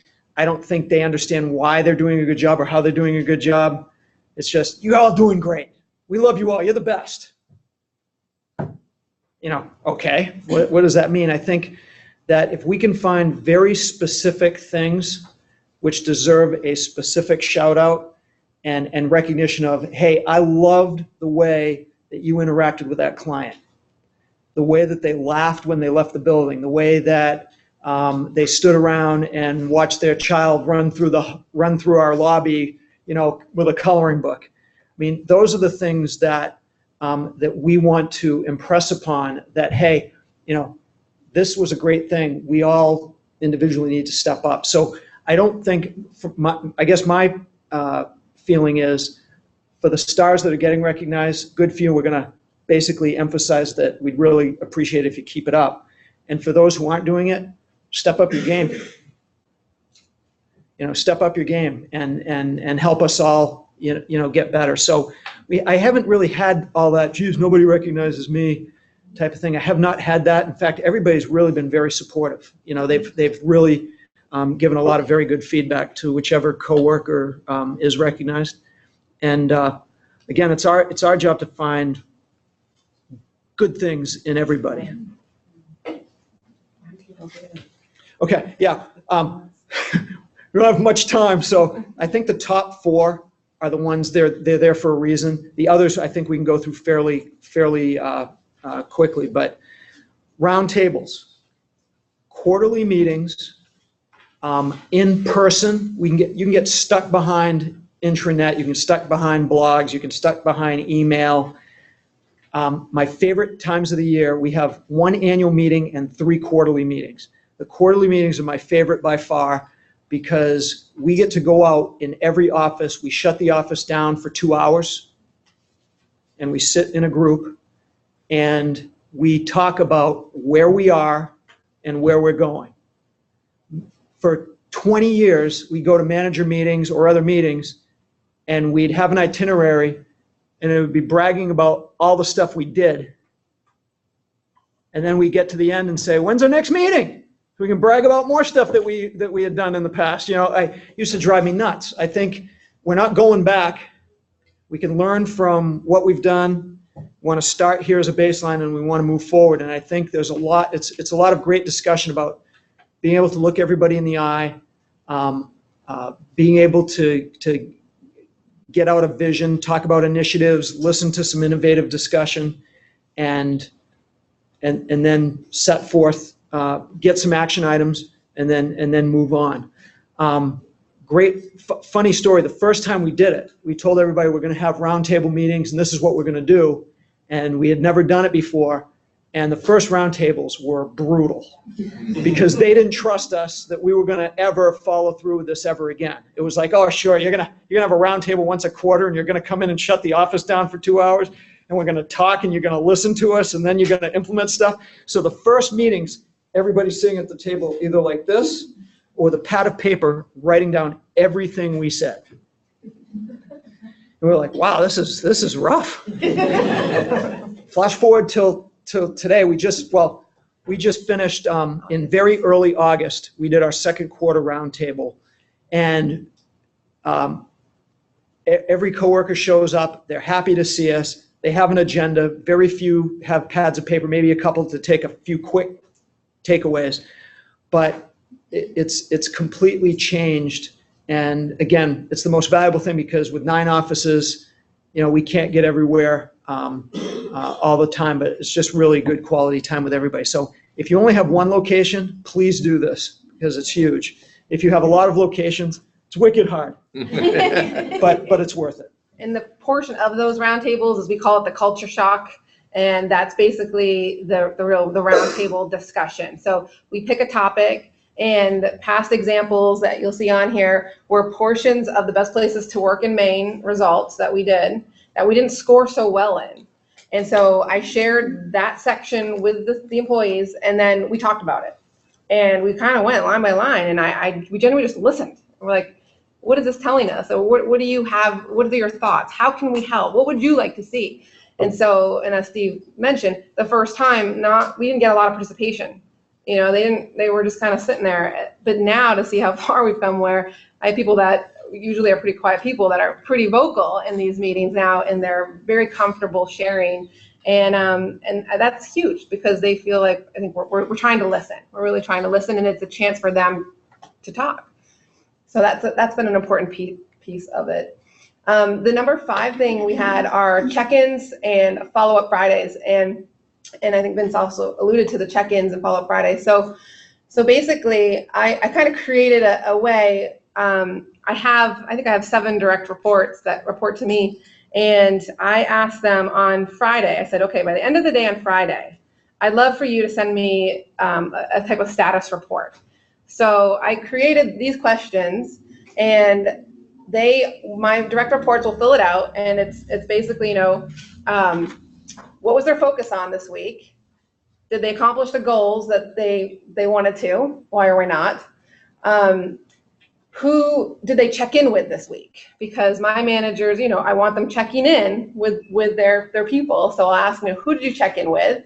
How many ongoing regards did you give? Because that's the other thing we're trying to recognize. So I want it just to be in their mind that, you know, are you cognizant? Are you recognizing? And then probably the most important thing is, what 2 to 3 outstanding items or problems do you want me to know about? And then how can I help? How can I help you? So, and then the last one is on a scale of 1 to 10, how was your week? And they'll rate it.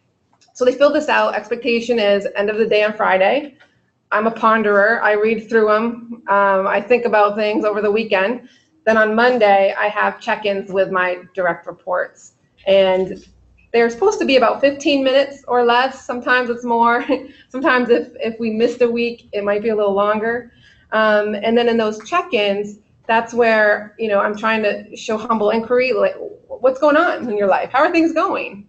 And then it's giving them an ongoing regard. If I've seen something great, I'm trying to give them an ongoing regard that's, again, genuine.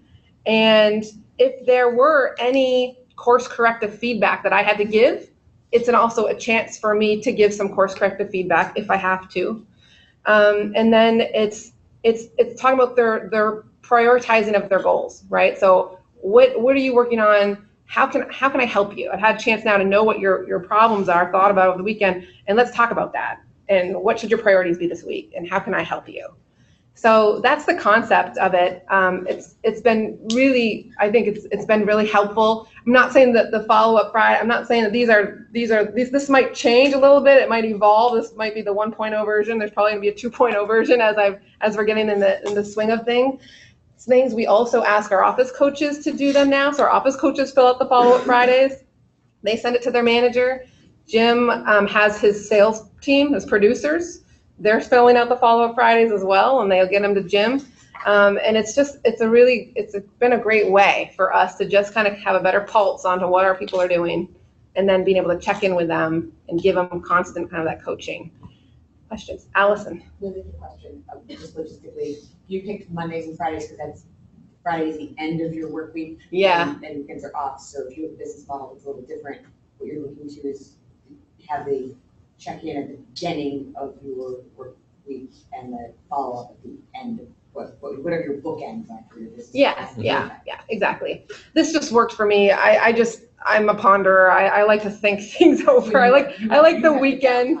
Yeah, so they will send to me what they worked on that week. I think about it. If they have really things that they need me to weigh in on, I can think about what am I going to say. I'm going to go about that. And then on Monday morning, I'm talking to them about what I'm trying to give them answers. I also do the same thing to Steve. He never asked me for it. I just said, well, hey, you know, it's that accountability piece. I'm going to send Steve on Friday a follow-up Friday. So I send it to him. And then he'll read it, and then he will usually write me right back. And I kind of bullet point mine, so I'll be like, I always have things for him to weigh in on. So I'll number them. I'll go 1, 2, 3, need your ideas on this, need your this. And then he'll shoot me an email back, and he just jumps right in, and he answers the questions or gives his thoughts. And then we check in on Thursday morning. So he calls me right at 8 a.m., and that's our chance to check in. And we have it synced in our calendar, and we do it. We check in every Thursday. So we're always in communication, and that's really important. Not just at our level, but in the whole organization, communication. Steve? It's, I think you're right that it's wicked hard. The frequencies and the numbers of touch points are incredible. I'm getting the feeling like it's all you guys do. And it makes me wonder, the question for you, Vince, is on frequency. And I'm sure it depends on what the effort is, but is it? Yeah, that's a great question. What we know with that, Steve, the starting point is rhythm, tone, and pace are the most critical. The data suggests, for us, for coaching, it's every other week. Sometimes you might be able to do this. You could get by on a monthly basis, depending on the relationship with the individual. You set time aside. But also there's something to be said about reflecting what's happened during the week, especially people that have complex jobs, roles that they're doing, the leaders and managers. So the intent isn't, you're completing this not to spend a lot of time at the end of the week, but the intent would be, what happened during the week? What do I feel good about? What were the challenges? What can I wait to share with the person the following Monday or at the start of the following week? So it's not to burden them, but to stop and reflect and then plan. So it's somewhere, and it's somewhere to build that discipline in. For coaching, for pure coaching, it's probably every 2 weeks, but in some cases every week, but again, it could be a month. So the further out you go, then it's there's too much of a lag. Sure. These can replace, if you do this really well over time and you want to be revolutionary, they can replace performance appraisals. if you get good at this and you get the habits. And that's kind of what we're evolving to right now is performance management and trying to do away with we do a twice a year review, and we're trying to do away with that and do an ongoing review. So, and that's where the check-ins are really key. So we're for the first time ever, we're asking our coworkers to help give insight and create their goals. What are they passionate about? What are their goals? Manager's going to weigh in on it, make sure it's going to fit the corporate goals of the company. And then we're going to try and do like almost every month, we're going to check in. We're going to pull out their development. It's really morphing to a development plan and pulling that out and talking about it. Where are you in relation to your goals? And trying to do that over consecutive every month. Sorry, we're out of time. Yeah, I would just say that I've come to the conclusion after trying a bunch of this stuff over time is that I'm less about compliance with every little thing and more about how everybody in our organization can provide value and get to that goal. So, I mean, I just feel like it gets right down to the point of, we can have goals, we need goals, and we're going to be productive. But if our coworkers feel that we care, I mean, feel it, not that we're telling them that we care, that they feel it, that they'll go through walls for you. They really will. We don't have to sit there with a bullwhip and have them comply on every little thing and make sure they hit every number. That's just not the way it is. And so we all have to have guidelines and metrics, but I just feel like these touch points in developing relationships and really caring for the coworker and making sure that we're adding value not just to their lives, but they're adding value to our organization. It's going to work out. It's proven. You have to summarize, I guess, for the last 6 months. All I'll say about internship, I'm hoping the IFOB is hoping to put on an internship class later in 2018 with me and Janet Cole-Cross that will go into more detail about our internship program. But it is something that we had for 3 years now, and the whole point is to try and attract more stars into our industry, which is aging. Our average age is like 52, and so and that's true for us. So we know that we need to try and attract more young people into this. And an internship program, if you don't have one, is a really, I strongly encourage you to look into it. It should be paid. That's recommended. And we typically take 2 college juniors or seniors every summer. My greatest success story right now is in this room, Lexi. I'm going to stand up or wave, Lexi. Lexi came to us, this was probably 3 years ago. She was an intern. She was going into her senior year at USM, and she was a star. And I saw that right away.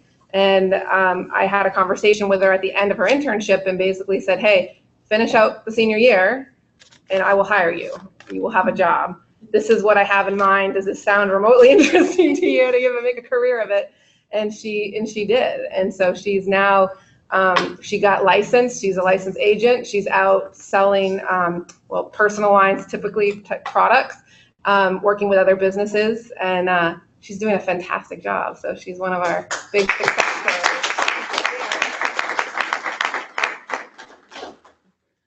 stories. I also just really wanted to close. Unfortunately, we've got 2 minutes. I'm sorry that we didn't get through all 10. I guess I would offer that if anybody has any questions about anything in particular, we're easy to find, and you can send us emails or please give us a call. Love to talk and share some further ideas. I think as far as the final thing I just wanted to say is I think the 2 biggest things with our interactions with our coworkers as leaders and getting motivation and buy-in is explaining the why. Not just you need to do this, you need to do this, you need to do this. It's a much bigger deal. It's these are our goals and here's why and here's how it's going to impact you and how it's going to impact the organization, and providing a lot of clarity. And then finally, the recognition piece. Why, clarity, and recognition are the 3 are the three that we're working really hard on, and it's we're definitely a work in progress. But do any of questions? you know who the smartest person is in the room is? You. No, trust me, I'm not. So the smartest person in the room, there's only one criteria. You all met it because you're all here. And that's why the three of us are really lucky. The smartest person in the room is the one who's curious. We're all here because you're curious. So you're all, each one of you, the smartest person in the room. And as long as you remain curious, you'll be smart. So, thanks. Thank you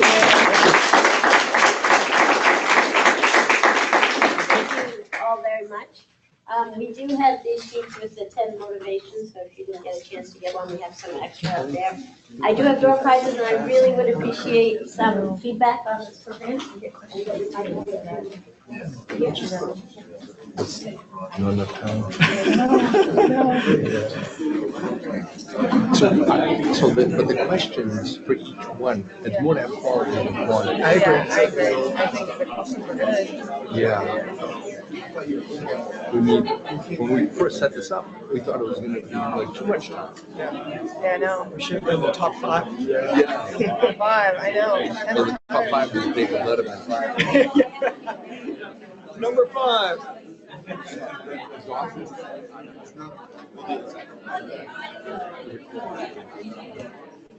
You can edit this and add up.